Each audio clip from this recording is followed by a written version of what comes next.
Hello and welcome back again for day 3 of our GG Weekend Watch Royal Ascot day 3 preview. Thank you so much for staying with us then from day 1 and day 2. Hopefully we have more winners to find for you on day 3 as well. Again, I will be doing so in the company of Andrew Mount. Now, our first race then on day 3 we're going to be looking at is the Norfolk States, which is a Group 2 for 2-year-olds for over 5 furlongs at 2:30, but it's the Antarctic who heads the betting currently, and I really hope they don't run Blackbeard here against him, as he's my Coventry horse, but it's a fascinating race all the same. It always is. So for speedy 2-year-olds to the 4 in this opener, Andrew, but who wins it for you? A tricky one. Warbank was one we mentioned for one of our earlier races. Could go here. Got the course form, finishing second to Noble Style. That Jiffy Boy is one I'm really hoping runs here. Trained by Robin Brisland. Now, he ran a good race in his debut. He's Derry Green. He ran third to Persian Force, who was the even money favourite, and ran out an impressive win. He's gone to Leicester next time, and he was good to soft ground as it was on his debut, and he's raced hard up against the standside rail all throughout the race. Not the place to be, and yet he still managed to win. I was just doing nothing but laying him in running, thinking, well, he can't win on the dead rail. And third in that race was a horse called Rousing Encore, trained by Richard Fahey, who was also inconvenienced by the draw coming out of stall 9 of 11 that day, finishing third at 14-1 on his debut. Now, he's won his next 2 to give the form a boost, winning quite easily on each occasion. Now, which I should have mentioned Rousing Encore for the Coventry, actually, because he's in that. But yeah, so that form's been franked. It was a good win against the Buyers. So whether Jiffy Boy is going to run at the meeting at all or not, I don't know, but certainly stick him in your tracker, and if he does, back him. Yeah, like you say, on the back of that win then last time out at Leicester, despite the bias, and Andrew hoping to get his money back then from laying him in running, but he's a big price for this. Yeah. Sorry, just one mention here about if you're doing a play spot, perhaps don't bank on the favourite. It's 0 from 11 in the last 10 years for favourites and joint favourites. The expected number of winners was 3, so second or third favourites have won 7 from 20, profit of £29.50. So the market's kind of often sort of got it right with the second and third in, but not the favourite. So just bear that in mind if you play spotting. Interesting take on the Antarctic then, if you like say for your play spot there. But if Jiffy Boy does take his chance in this race, I mean, he's currently a 33-1 shot. And on the back of that win last time out against the Bias, looks very interesting at a big price. So straight away then with a big opener for Andrew. We move on to our second race. This is the King George V Stakes, which is a 0-105 handicap for 3-year-olds over a mile 4 at 3:05. So Andrew, any horses you have pinpointed at all for this race? Not so much horses as stats, as this is, it often looks a minefield when you look at it. But if you just back in the last 10 years, if you just backed every horse who ran first or second last time out, you'd have hit the winner every year from 99 bets for a profit of £17.50. Now you can reduce that to those who ran in a class 1, 2, or 3 race last time.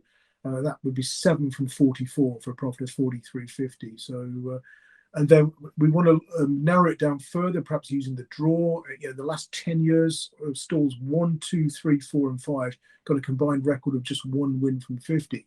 And that was Hookham, who was obviously very well handicapped. And like we talked about with Real World, sometimes you get these stats-defying horses who just happen to be about 2 stone well in.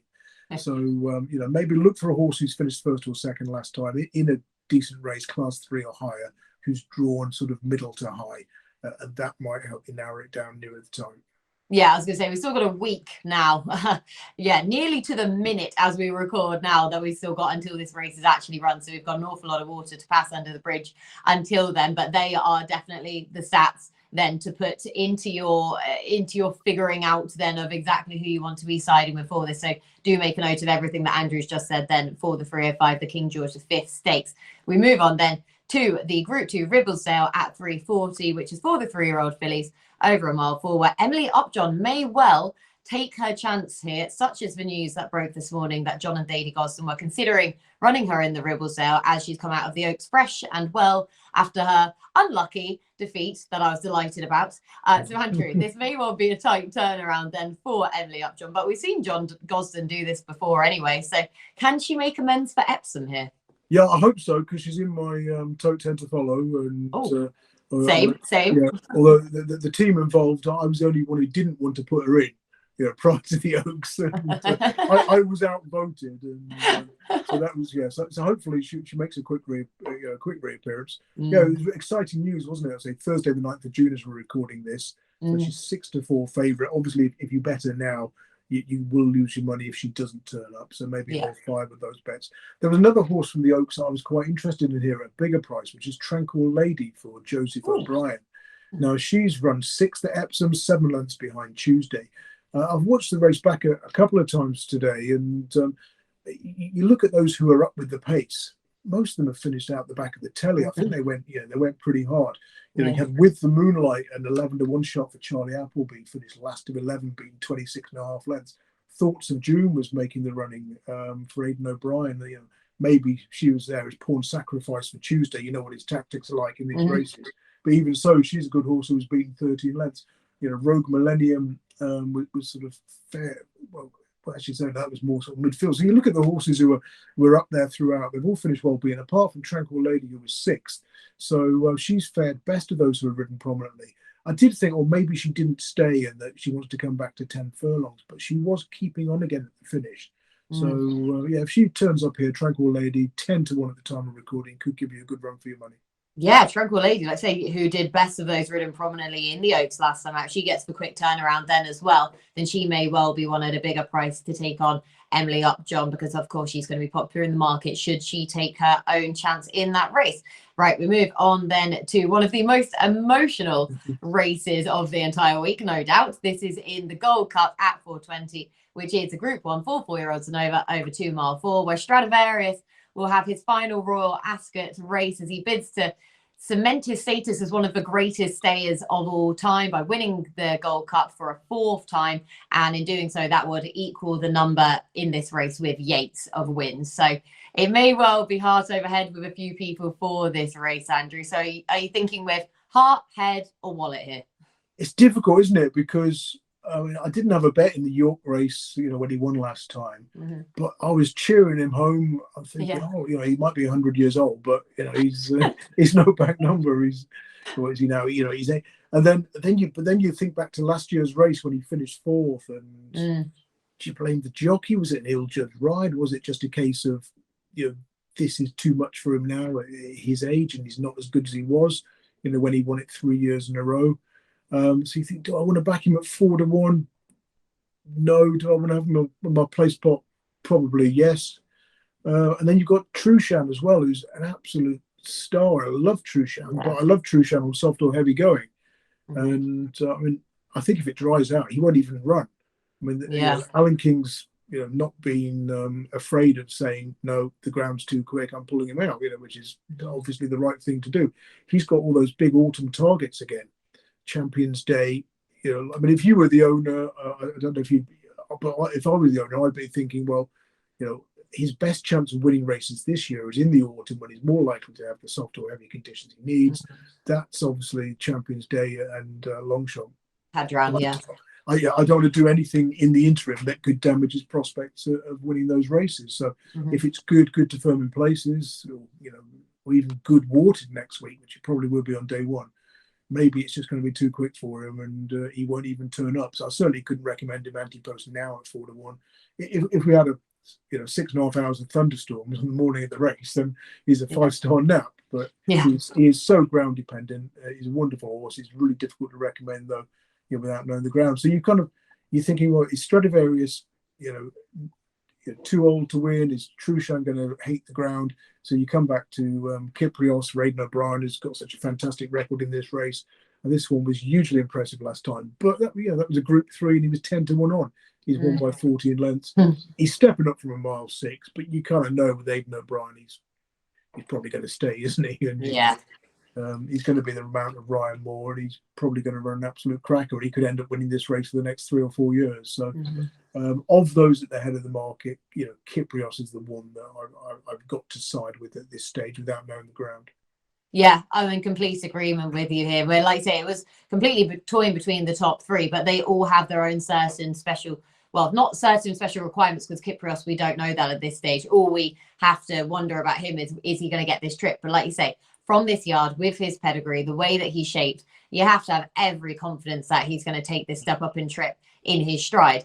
And with the forecast, the long range forecast as we're looking at the minute, it does look pretty dry, which does just make you wonder about Trushan even taking part in general. And like I say, you can't blame him. That was the old adage, will Trushan actually take on Stradivarius? Because Stradivarius doesn't want it too soft, apparently. And then Trushan wants it soft, doesn't want it too quick. So whether those two would it previously the old adage, a good horse will go on any ground, is absolute nonsense, isn't it? When you look at a horse like Trushan, and he likes it deep, and there's nothing wrong with that. It doesn't make him it doesn't mean he's not a great horse. The other one who could do with a bit of cut is Tashka. Tashkhan, I thought would go well for Brian Elson. You look at his runs, he stays on at the end of his race, whatever the distance, whatever the going, he's always staying on well. He was third to Stradivarius at York last time out. That was a mile 6. I mean, you look at last year, he ran in the E-board, didn't he? The Melrose, finishing 5th at 22, staying on. He went to France, Longchamp, Group 2. He was 35 to 1. He kept on again under pressure, beaten 3 lengths into 5th. He was second to Trushan on Champions Day, because when a lot of people, said, he's going to be suited by the ground. He could run a big race at a big price, and he did.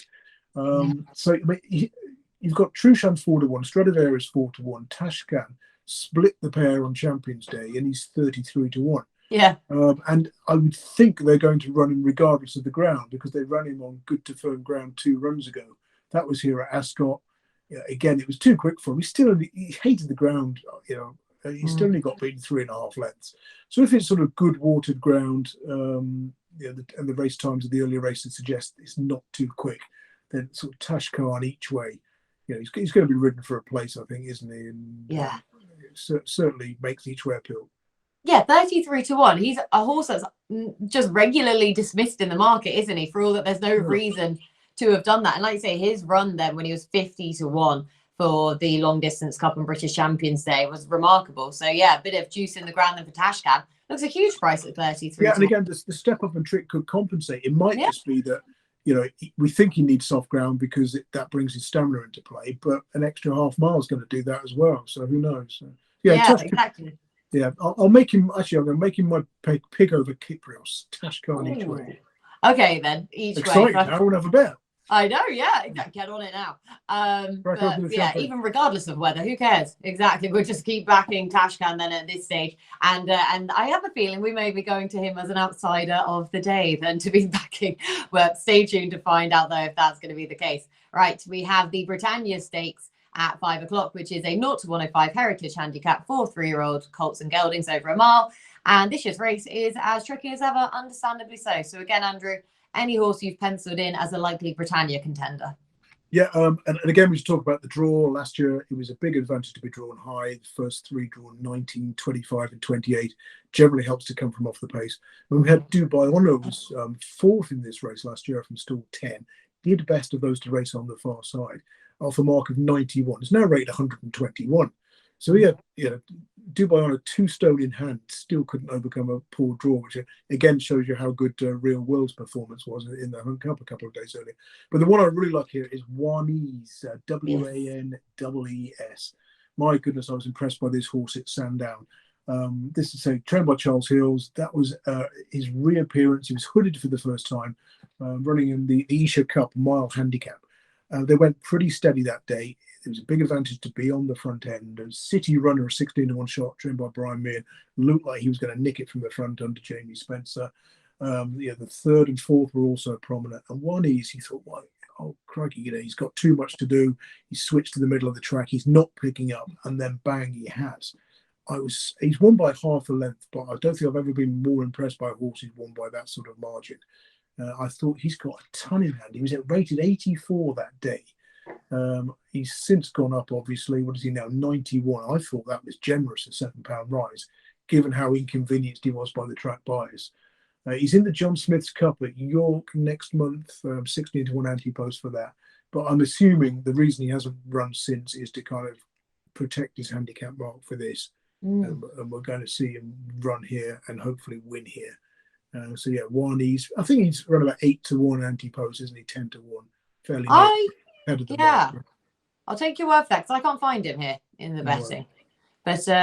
Yeah, Wanees then for Andrew, it did definitely keep the eye on him then for all the case just made. I was just trying to get a price on him, but I'm happy that you have it there in front of you anyway, because I couldn't find the price. But yeah, do though bear that lad in mind then for Andrew. I didn't think you would have a selection really in that race. I thought it was so wide open, but very well done yet again then, Andrew, finding a bet still in that. The 5:35, this is the Group 3 Hampton Court Stakes, 4-3 odds over a mile 2, where we may well get to see the Queen's reach for the moon, get back to winning ways after he wasn't going to be back in time ready for the Derby, which may have been a blessing in disguise, really, as I'm not sure he would have got the trip anyway. But he's up to 10 furlongs for the first time in his career here.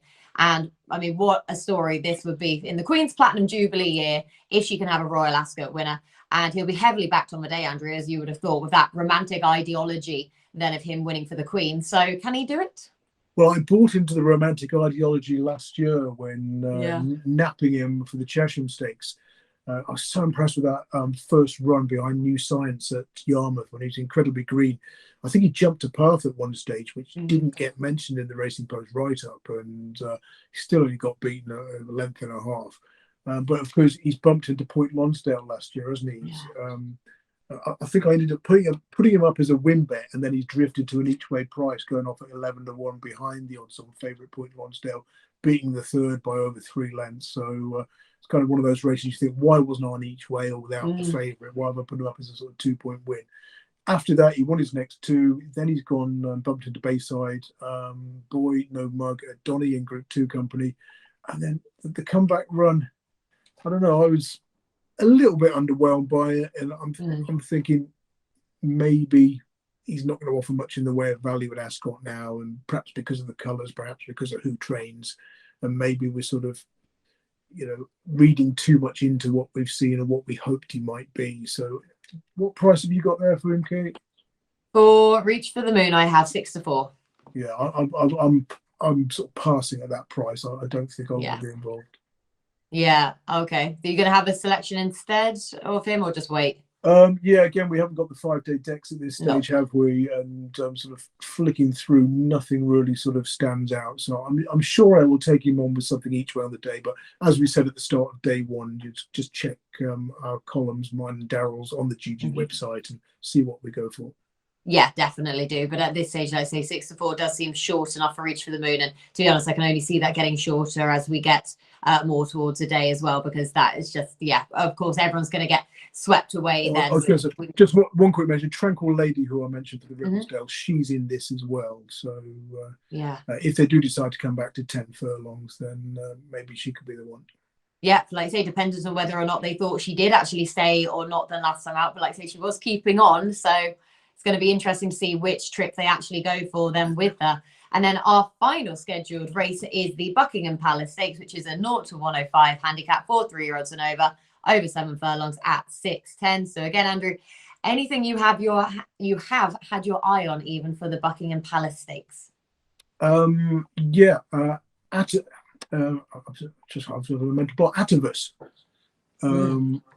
the one who ran in the Victoria Cup last time out, and a horse not Atavus. What am I thinking of, Kate? In the Victoria Cup last time out. My Clive Cox horse. Oh, now you're asking. I'm not helping you here, am I? But yeah, Clive Cox's horse, beginning with A. Beginning with A. Who ran some good races against the bias last year, particularly at Newbury. And he was inconvenienced by the draw, as it turned out, in the Victoria Cup. And I bet him at Leicester on his comeback when he was last of 3. And again, he went solo up the rail that day. And the winner and second race down the middle of the track on the quicker going. It was free as a result. But it was a much better performance last time out in the Victoria Cup. And Aratus. Yes. Aratus, not Atavus. Aratus. I was like, why does it sound right? But it doesn't sound right at the same time. I'll waffle on while you use your keyboard skills. Yeah, Aratus. There you go. So he was so progressive after wind surgery last season. He won 3 from 3. 2 of those coming on a straight track. He impressed me at Goodwood when he held on from Escobar, because he did it on the front end when everything was winning from off the pace. And so I was too sort of keen and a bullish first time back after gelding this season. I say 3 runners didn't suit. He was on. Adam Kirby seemed to be the only person that day who didn't know you didn't want to be up the stand side rail. But then last time at 18-1, he's finished 9th of 27 in the Victoria Cup. He's only beaten 6 lengths. You look at the first 3 drawn 27, 26, and 28. And he was drawn in stall 9. So that was a great effort against the bias. He's got the come from behind style that's so effective over the straight course at Ascot. So we haven't got any entries at the time of writing, but it would seem to be the obvious race for him. Yeah, definitely the obvious race. Time of writing, the time of recording. Oh, they all blend into one nowadays. Yeah, over the 7 furlongs, then it does seem like the most obvious race then for him. He's rated, 101, so yeah, into the 105. Yeah, everything does seem there for Aratus to go and run a big race. But like I say, we don't even know what's going to run at this stage, but just keep an eye on him then for the Buckingham Palace Stakes. Andrew, your nap of day 3, please. Nap of day 3. That is a very, very, very, very. As you buy your time. I'm gonna go Aratus. Oh, there you go. Yeah. Very good then. So Aratus in the 6:10, the Buckingham Palace Stakes, should he take his chance, which, like I say, you'd imagine he really should do. I guess I'm going to have to go with Kyprios to become a new staying star, and to have basically the baton handed over to him then at the expense of upsetting absolutely everyone. There'll be women, children crying all over Ascot if this happens then, and Stradivarius gets stuffed in the Gold Cup. So sorry to be a proper party pooper, but I'm going to have to go with Kyprios then. And Andrew, your outsider of the day, for day 3. I think Tashkhan each way in the Gold Cup. I say, if you could choose the ground, you'd probably say good to soft, or good to soft in places. But maybe the extra half mile will compensate if the ground's quicker than he'd prefer, and he can plod on into a place.